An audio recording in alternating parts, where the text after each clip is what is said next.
That would be cool. You know, you had around about 30 cases or whatever. And down here, I have to touch a chair and good.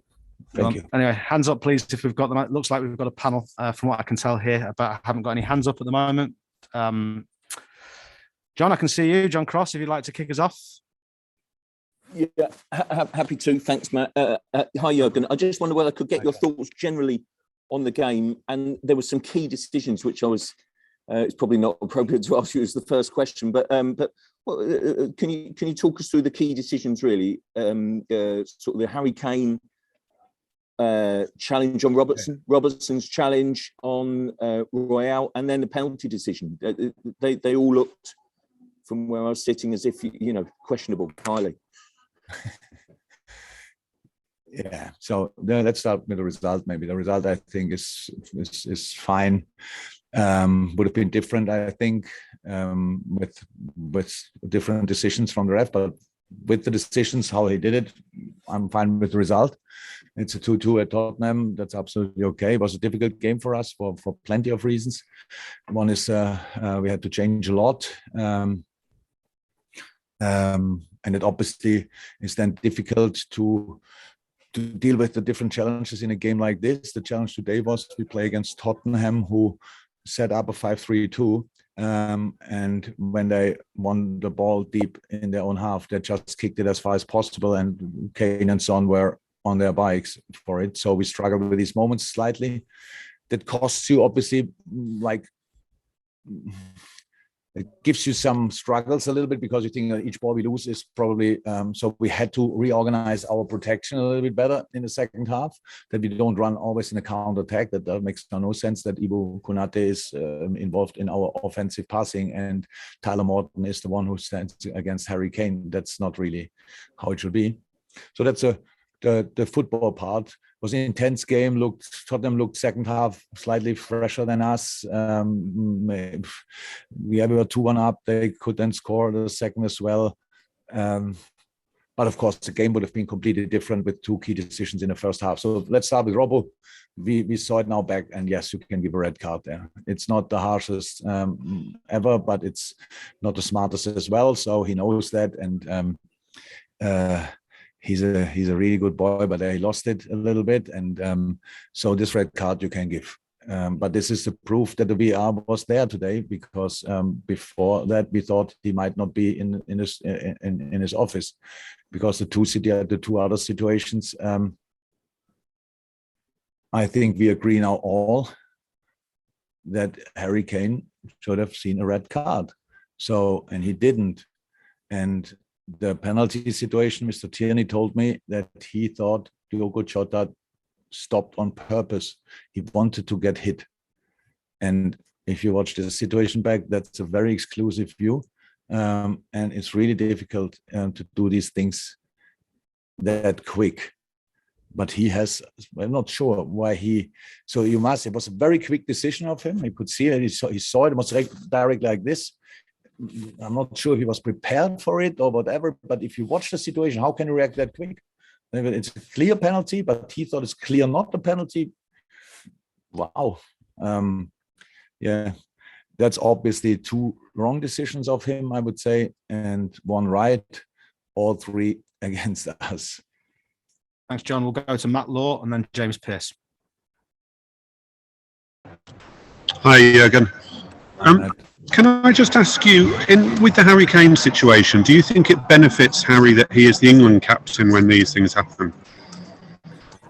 I have no idea why. Really, you have to ask, not me. You have to ask. We are. That's a clear, absolutely 100% red card. You're very often you don't see it. You cannot see it clearly or whatever. But this situation, if Andy Robertson's foot is still on the ground, this leg is broken. I think we all agree on that. But luckily for both, it was in the air. It's still a red card. But the ref saw it different. Thank you.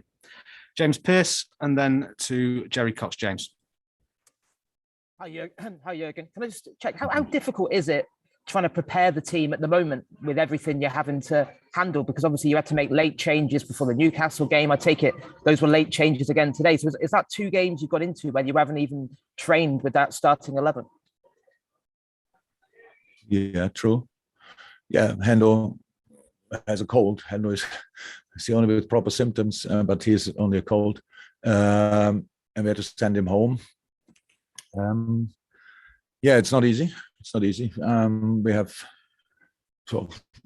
always were in contact with the Premier League, and we tell them about our cases and the stuff what happens. And we had in the first instant we had 3 cases. Then 2 days later, Thiago was positive. That is, the Premier League tells us that these are pretty much the best numbers in the league. I saw Arsenal playing and Chelsea playing. They have obviously, for me, their first lineup pretty much on the pitch. For us, that's not exactly the same possible. But yeah, there was obviously no chance with 4 yesterday to cancel the game, and we had no intention to do that. But then today, Hendo on top of that for different reasons. Yes, it's tough, absolutely tough. And they play against Tottenham, and you saw they looked in the second half fresher than the first half. So this is an intense period. We have to make sure that we all have the same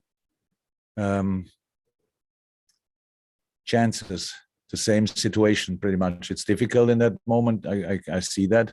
But we had no, apart from, I don't know which team I can line up because I always wait in the morning for the test results. But we had absolutely no idea about the Tottenham team. Usually you prepare a game and you have an idea who played last week and stuff like this. We had absolutely no idea. And we saw then the lineup was, I think, apart from Højbjerg, pretty much the first lineup. So, and they looked already fresh, to be honest. We were the first half just better and play more dominant. I'm not sure the numbers, but it's 70-30% at Tottenham. That's now really, it's nearly ridiculous, to be honest. There's no open game. It's just counter-attacking. So that's all tough. But yes, the situation is not easy. But we play football as long as people tell us to. Okay. Got time for a couple more. We'll go to Jerry Cox and then to Zia. So Jerry first. Hi, Jurgen. It's been suggested there could be a circuit breaker to stop the Premier League for a week or 2. What would you feel? I don't know. If somebody tells me that's the solution, I'm in on 100%. The only thing that I might really, I mean, so for us, it looks like we got the stuff. We have in a moment no case in the stuff, so no case. That and the staff got the booster 5-6 weeks ago. So let's just guess now that that's because of the players got the booster. Most of the players got the booster if they could get it after the Aston Villa game. So 5-6 days later, they still got then Corona. 2 of them had the booster already. The other 2 couldn't get it because they had got a different injection before, not a vaccination for something else, and so they couldn't get the booster. So that's it. If everybody gets boosted and we have to go 2 weeks to home and it's really the solution, and then we don't have cases, well, fine, then let's go home and wait for that. Absolutely. But if we just stop it and don't do anything in that department, then I don't see the benefit of it, really.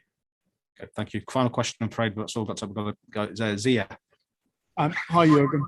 Now, I understand 25% of the Premier League clubs have not been vaccinated so far. Now, do you think clubs can actually do more to influence the players to be vaccinated? I don't know these numbers, honestly. It was like EFL, I heard something about that, but I don't know the numbers. I have no idea. It's not about, I know, it's not about that we have to force players to do it, but it's always when you want to be part, when you want to be member of a club, whichever club it is, then you have to follow the rules of the club. If we say the Premier League is a specific club, then when you want to be part of it, then the Premier League can say you have to do this and that. So I'm not allowed to say exactly what I want the ref to today, otherwise I get a fine.